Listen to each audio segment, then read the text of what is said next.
Everybody, I'm Gwen Campbell-Mindes. Welcome to Gwen's Bookish Ramblings, and today I was really lazy this week and decided not to actually read a book that required me to put in large amounts of effort. So let's talk about An Illustrated Guide to Shark Etiquette, the third Sherman's Lagoon collection by Jim Toomey.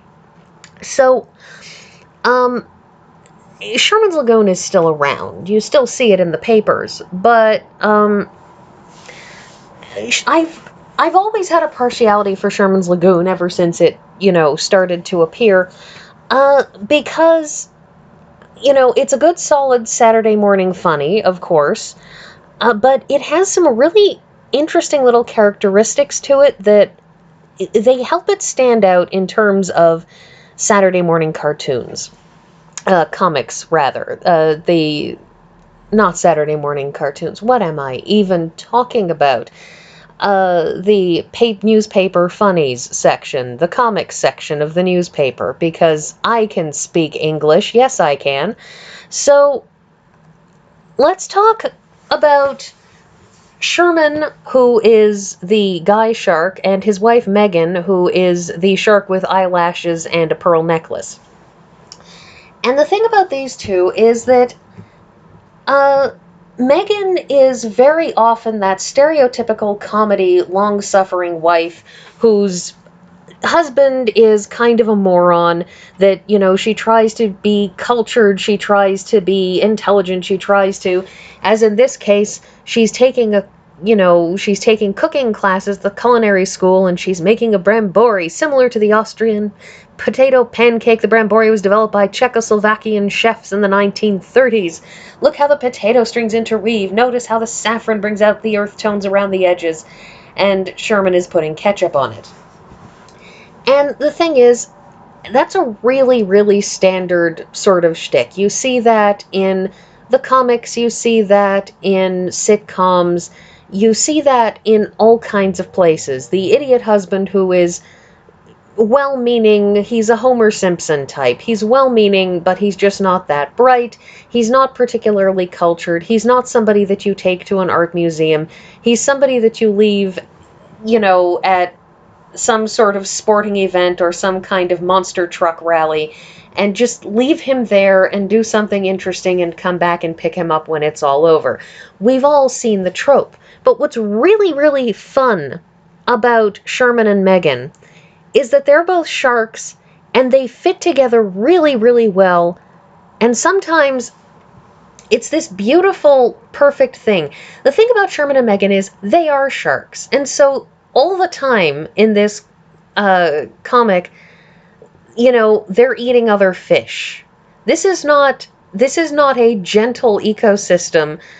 Sherman is a shark, and Megan is a shark, and so they eat fish. And so we see here, there's a fish who clears his throat, and Sherman snarfles him, and Fillmore the turtle, who, we'll get back to Fillmore, but Fillmore, complains that you can't just, you can't say a cough is sick and dying, and Sherman is talking to him about, it's not a rule, we relish benefiting from another's grief, but we do it for a healthier ocean. And then we see Megan wallop a fish over the head with a stick. Looks like this one hit his head on something. Oh, poor thing. And that's the thing, is that despite the fact that Megan is trying to be cultured, she's still a shark too, and they fit together so well. They have these moments of just this beautiful synchronicity. And it's one of the things that makes this stand out, because this isn't like a Homer and Marge sort of thing where, Homer loves Marge and he tries real hard, and every so often he stumbles into something that makes up for him being a dope. This is the fact that sometimes they just really fall into metaphorical lockstep because they are fish and cannot step, and so there is no lockstepping. Maybe lock-finning? Lock-swimming? Anyways, they fit. And it's really, really great, and, and it's always funny, because, of course, Megan in those moments is just as vicious and downright mean as Sherman is in those moments, and it's great. So there's that. Then there's the fact that you have this moment that shows some of the divisions that we so often complain about in modern times in relation to, frankly, the fracturing of the population in terms of media intake, that this was something that was happening because this book was published in the year 2000. These are comics from the late 90s, from 1998, 99, 2000. And, this is during the Clinton administration. And we see there's Sherman, who has a bunch of stuff that, wow, it's been a long time since, we've seen the shtick about somebody needing all of this complex satellite technology just to get their internet. But there's Sherman with, a satellite dish on his head, and Fillmore says, "How about the baseball game last night?" And "What baseball game?" asks Sherman. And Sherman's response to this whole thing about, "There's the bottom of the 14th inning, 2 outs," and Sherman is, "Talk to me about potatoes." Potatoes? There are 147 websites devoted to potatoes, 82 on russets alone. And Fillmore wails about how we're all off in our own little vertical of information and we've got nothing to talk to each other about anymore. And yeah, we're there. Recently, probably about a year and a half ago, somebody put out an article, a couple of years ago, which, by the way, completely missed the point, that people were saying, "Oh, we're never going to have another massive finale, everybody glued to their television sets the way we had with Game of Thrones." And this person brought up another bunch of finales that had in the past had bigger numbers, and they had missed the point that we are all off in our own little verticals. And those verticals, let's be honest, are not just political. They are political. There is a very, very blatant striation between left-wing and right-wing and, the bleeding heart liberals and the awful conservatives and so on and so forth. There's a lot of striations where we each enter our particular echo chambers because, we don't want to watch the news from the other side. We know how biased the news from the other side is. We know that they always have their slants, and we know that there's always that thing that they're omitting to talk about. And we all have our stuff that we just don't enter into. But this also is something that is happening, that does happen, it is happening with pop culture, and that is, there is so much television. And whether we're talking actual television like on, ABC, BBC, NBC, CBS, pick a bunch of letters, it doesn't matter if it's on actual television or if we're talking about Netflix or Crave or whatever else you're watching, Amazon Prime. The point is that there is so much that we don't have television that everybody watches anymore. See, and that's the thing about that article I was just talking about the person who missed the point. When they talked about how many millions and millions of people watched the series finale of MASH, when the series finale of MASH came out, there were a maximum of 10 channels on television. That was it. When my father was a child, there were 4 channels. He was in Montreal, and that was a big city, and you had extra channels because there was French language and English language television.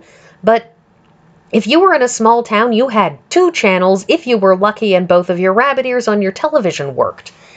And, when I was a kid, we had... Now, admittedly, my parents weren't buying all of the extra stuff that, you needed to get all the excess channels, but we had 40 channels when I was a kid, and a lot of those channels, several of those channels were news channels, and there was the TV Guide channel, and you don't watch the TV Guide channel, you go to the TV Guide channel to see what's on, and then you go somewhere else. But you had all of this stuff, and a lot of it you weren't watching.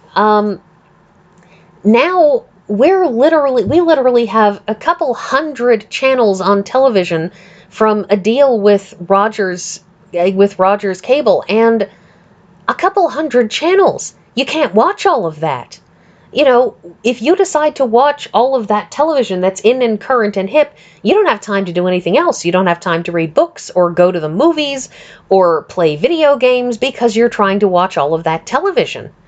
And, we have to make our choices, but the point is that these splits in our verticals of information are something that exist right now. And it was a problem 20 years ago, which is when this comic came out, but it's even worse now because we've had so much more fracturing. So now that I've finished stumping around on my little soapbox, we also have the fact, though, that we look at this and there are some things here that abruptly make this totally non-current. When it comes to celebrity fishing tournaments, you can usually recognize a celebrity by their lure. It's Keith Richards. Well, okay, yeah, Keith Richards is still having a bad hair day and he still looks like a troll. But, the Nike logo, Tiger Woods, a Monica Lewinsky voodoo doll, Hillary Clinton. Is that current in any way anymore? Does anybody remember this who was not at least a teenager in the years that the Monica Lewinsky thing happened? Does anybody under 25 remember this? Because I'm not sure they do. And the celebrity fishing tournament, I was caught by Mike Tyson when he got me in the boat, he tried to bite my fin off. That was a big thing, the Mike Tyson trying to bite a guy's ear off. That was a big thing at the time, but it's something that you don't hear about anymore because Mike Tyson has not been extant for a very long time. The issue of the biting off of the ear has been not extant for a very long time. And it takes this, and suddenly these are old references. You have to know what was happening in the late 90s to know these references. You have to care. Except for Keith Richards, who still looks like a troll. He looks like a troll. That's all there is to it. So the thing is, though, besides Sherman and Megan, there are other characters. I have not brought up the polar bear, whose name is not coming to me right now. I adore the polar bear because it's Thornton, that's right. Thornton the polar bear. And he's great because he's a polar bear that has come out to Micronesia and is just napping on the beach. He's decided that he's going to hibernate. He's a polar bear who's hibernating. Polar bears don't hibernate. And the whole Thornton hibernation thing is just something that is a constant perplexity to all of the people in the lagoon. Everybody in the lagoon are just totally perplexed by him, but they just sort of shrug and let him do there because he's just lying on the beach. He's not causing any trouble. But you also have Hawthorne the crab, and as I said, you have Fillmore the sea turtle. And Hawthorne the crab is this guy who is abusive and awful and comes up with business ideas like selling bottled lagoon water and trying to tell people that lagoon water, spring water, what's the difference? How about all the extra stuff floating in the lagoon? Good thinking. We'll market it as chunky style. And Hawthorne is trying to sell it, and he has no morals and he has no scruples, and it makes him a beautiful foil, among other things, for Fillmore, the sea turtle, who is just this long-suffering bastion of common sense, except for when girls are concerned, but, whatever.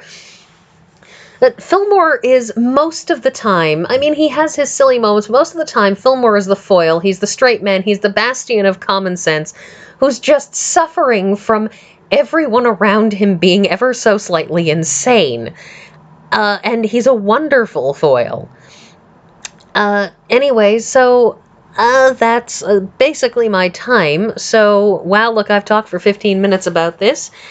And that's all I'm going to say, as I said, out of time. So I guess I will see you all next week.